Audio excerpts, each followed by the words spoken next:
The wedding capital of the world, a bride-to-be has to make last-minute changes to hers after she learned her venue canceled on her because Metro Police warned that a wedding there would be illegal.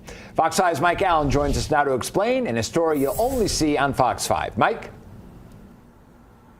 Yeah, John, this story will just give you anxiety right off the bat. Emily Blakely learned on her drive all the way from Fort Collins, Colorado, where she calls home, here to Las Vegas, where she was planning to get married this Saturday, that she had to completely change her plans. Here's her story.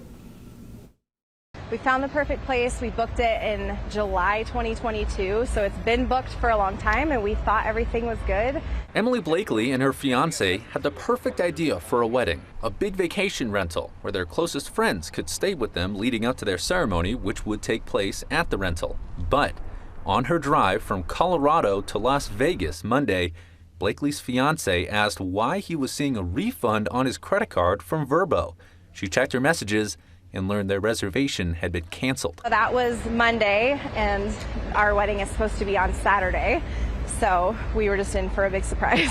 Just like that, her dream wedding was over before it began. It was just such a heart-sinking moment. My wedding that I've dreamed of my whole life and what I've planned for a year and a half just wasn't going to happen. Even if we found somewhere new, even if we figured it out, it wasn't going to be what I had planned and what we had put all this money into. Blakely was told by the property manager that police had warned about hosting big events at the home. I reached out to Metro with the address, and sure enough, they told me the homeowner was notified recently of several Clark County ordinances, one of which prohibits the use of short-term rentals for, quote, large disruptive parties.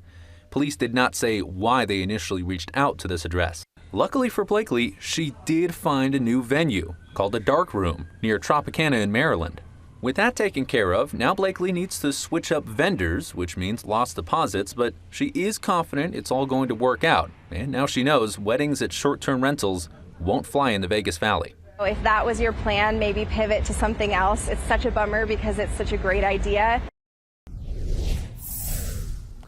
And Blakely tells me she was able to get accommodations for the 22 people that were going to stay with her and her fiancé in that big Vrbo rental. And she was also able to keep the same date for her wedding this coming Saturday. Reporting live tonight, Mike Allen, Fox 5 News, local Las Vegas. And we have a full breakdown of the laws surrounding short-term rentals on our website, fox5vegas.com.